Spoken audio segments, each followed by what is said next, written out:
Hello students, आज के video में मुगल पीरियड की कुछ इंपॉर्टेंट बिल्डिंग देखेंगे। ठीक है, इससे पहले वाली वीडियो में हमने दिल्ली सल्तनत की इंपॉर्टेंट बिल्डिंग्स को देखा था। वीडियो को स्टार्ट करते हैं। हुमायूं का जो रिजीम था, तो उस हुमायूं ने जो प्रमुख उसकी इमारत जिसने निर्माण करवाया वो था हमारा दीन ए पनाह। दीन ए पनाह ये इसका निर्माण उसने दिल्ली में करवाया था। ठीक है, और दीन ए पनाह वर्ड का मीनिंग है धर्म का शरण स्थल। ठीक है, धर्म की जहां पर शरण स्थल है उसको कहा दीन ए पनाह को। ठीक है, काफी सुंदर रचना थी।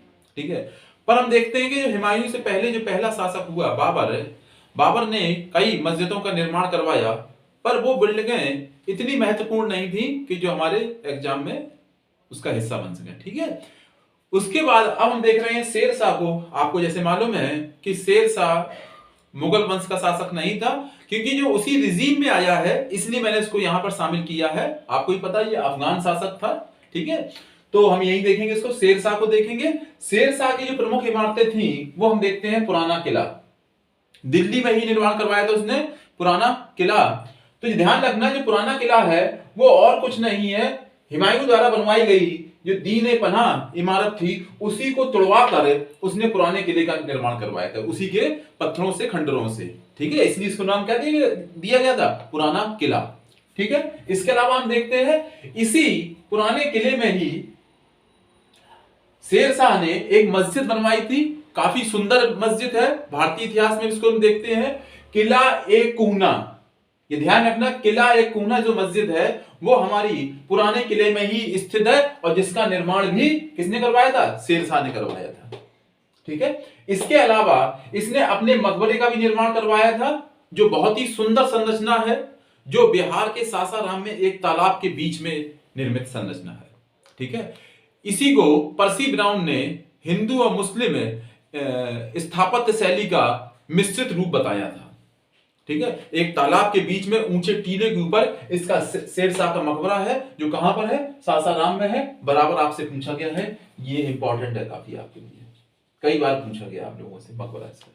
ठीक है, अगला जो रिजीम आता है अकबर का आता है। अकबर ने बहुत सारी इमारतों का निर्माण करवाया, और ध्यान रखना अकबर के जो भी निर्माण कार्य हुए हैं वो लाल बलुआ पत्थर से हुए हैं। उसकी जो भी रचना रही है वो लाल बलुआ पत्थर से ही इसने निर्माण करवाया है। ध्यान रखना इस चीज को, लाल बलुआ पत्थर को। ठीक है, तो उसकी प्रमुख इमारतें क्या हैं, हुमायूं का मकबरा। अकबर का जो सबसे पहली इमारत जिसका निर्माण करवाया अकबर ने वो था हुमायूं का मकबरा। ये दिल्ली में ही स्थित है। ध्यान रखना रिजीम अकबर का था, शासक अकबर था, पर इसका निर्माण करवाने का जो निरीक्षक था वो तो इसकी जो सौतेली मां थी अकबर की, हाजी बेगम, उसकी देखरेख में इस इमारत का निर्माण हुआ था। हाजी बेगम, कई बार एग्जाम में ऐसा भी हुआ है कि अकबर को ऑप्शन ना देकर, इन्होंने अकबर को ऑप्शन ना देकर क्या किया है, हाजी बेगम को ही ऑप्शन दिया। तो नाम हमेशा शासक का होता है, करने वाले एम्प्लॉय होते हैं, वर्कर होते हैं, सहयोगी होते हैं। ठीक है, तो उसमें सहयोगी के रूप में ही थी हाजी बेगम। ये चीज को ध्यान रखना, कहां पर है, दिल्ली में है। और ये हमारे जो हुमायूं का मकबरा है ये यूनेस्को वर्ल्ड हेरिटेज इंडेक्स में भी शामिल है। आप लोग नेट पे देखेंगे इसको, यूट्यूब पे भी देख सकते हैं इसको। ये हुमायूं का जो मकबरा है यूनेस्को वर्ल्ड हेरिटेज इंडेक्स में शामिल है। इसके अतिरिक्त इसकी कौन अलग रचनाएं हैं, इमारतें हैं। आगरा का किला, आगरा फोर्ट का निर्माण अकबर ने ही करवाया, आगरा में ही है। ठीक है, और बाद में इसी आगरा के किले में ही इसने क्या बनवाया था, जहांगीरी महल। ठीक है, जहांगीरी महल बहुत सुंदर रचना है और ये ग्वालियर के मानसिंह किले से इंस्पायर है। ये चीज ध्यान रखना, एग्जाम में पूछा भी गया है यूपीपीसीएस में कि ये जो जहांगीरी महल है वो किससे इंस्पायर है, ग्वालियर के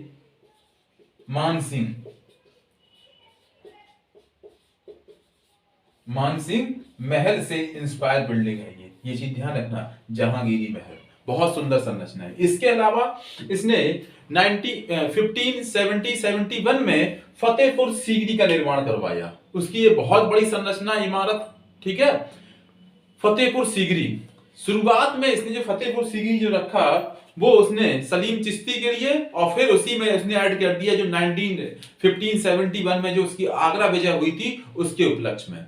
फतेहपुर सीकरी का मीनिंग ही क्या है? विजय की नगरी, तो गुजरात विजय 1571।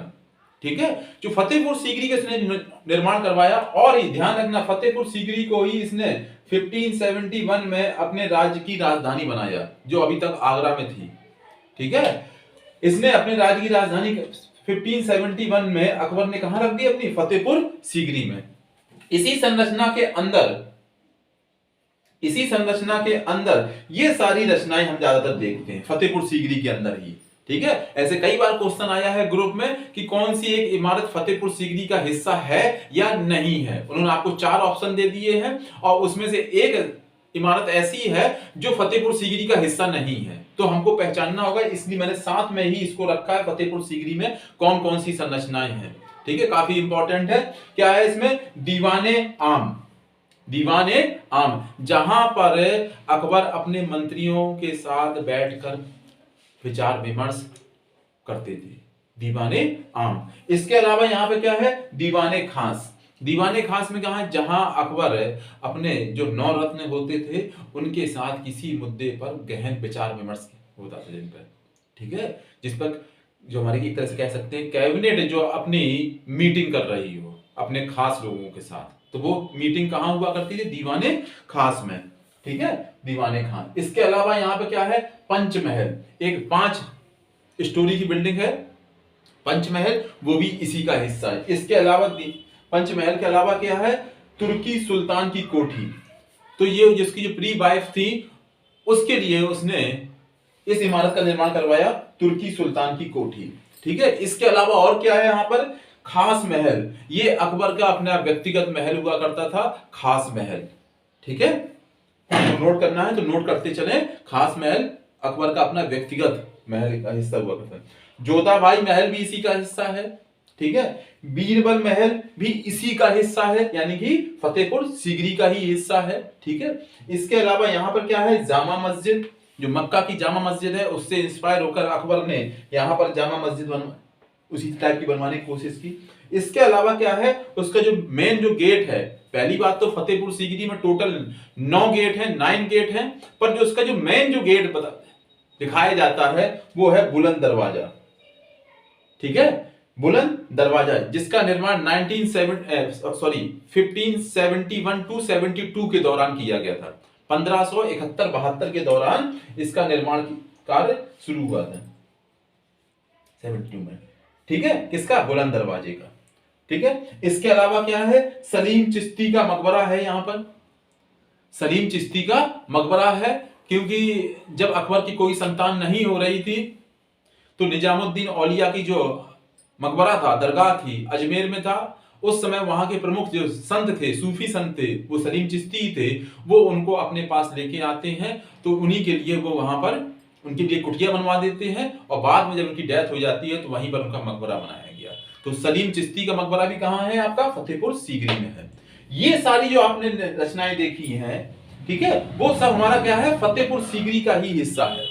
ठीक है, और यहीं से एग्जामिनर आपसे बार बार क्वेश्चन कर लेता है, ग्रुप में क्वेश्चन करता है कि कौन किसका हिस्सा नहीं है। इसके अलावा अकबर की और कुछ और रचनाएं भी हैं। क्या? लाहौर का किला, जब वो वहां पर एक बार विद्रोह को दबाने के लिए जाता है तो वहां पर वो अपने लिए किला बनवाता है, जिसका नाम आज हम लोग क्या जानते हैं? लाहौर का किला। इसके अलावा वही उत्तर पूर्व जो सीमा क्षेत्र था, ठीक है, जहां से भारत में इंटर हुआ जाता था, ठीक है, तो वहीं पर उसने एक किले का निर्माण करवाया था, अटक का किला। वो इसीलिए कि बाहरी आक्रमणों से रक्षा हो सके, इसलिए उसने अटक के किले का निर्माण करवाया।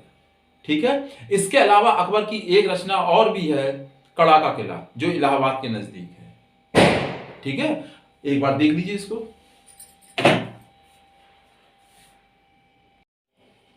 आगे देखते हैं, अगला शासक हुआ जहांगीर। जहांगीर जो था उसकी प्रमुख जो इमारतें थी वो थी अकबर का मकबरा। ठीक है, जब अकबर की डेथ होगी तो उसका मकबरा बनवाया इसके पुत्र सलीम यानी कि जहांगीर ने। ठीक है, तो यह अकबर का जो मकबरा है आपका, ये आपका सिकंदरा में है, आगरा डिस्ट्रिक्ट में ही पड़ता है सिकंदरा, वहीं पर ही है। ठीक है, इसी जहांगीर के ही रिजीम में जो नूरजहां थी उसकी जो वाइफ, ठीक है, तो उसने भी कुछ निर्माण कार्य करवाए। जैसे जहांगीर का मकबरा बनवाया उसने शाहदरा में, ठीक है, जो लाहौर पाकिस्तान पड़ता है शाहदरा, वहां पे करवाया। इसके अलावा इसने जो इसके नूरजहां के जो फादर थे, पिता थे, एतमादुद्दौला, ठीक है, उनका भी मकबरा इसने बनवाया। ठीक है, ये कोई इंडिपेंडेंट शासक नहीं हुई, पर जहांगीर का जो बाद वाला रिजीम था तो उसमें कहीं ना कहीं शासन की जो बागडोर थी उसकी वाइफ नूरजहां के हाथों में आ चुकी थी। ठीक है, तो उसी दौरान उसने इन दो बिल्डिंग्स का निर्माण करवाया, जहांगीर का मकबरा और एतमादुद्दौला का मकबरा। जो जहांगीर का मकबरा है ये आप लोग याद रखना शाहदरा है, पर ये शाहदरा दिल्ली वाला नहीं है, ये शाहदरा है लाहौर में। ठीक है, इसके बाद जो अगला शासक हुआ शाहजहां, ये शाहजहां के रिजीम को ही वास्तुकला का समय कहा गया है। ठीक है, स्वर्ण काल कहा गया वास्तुकला का, क्योंकि इसने बहुत बड़ी बड़ी और महान रचनाओं का निर्माण करवाया।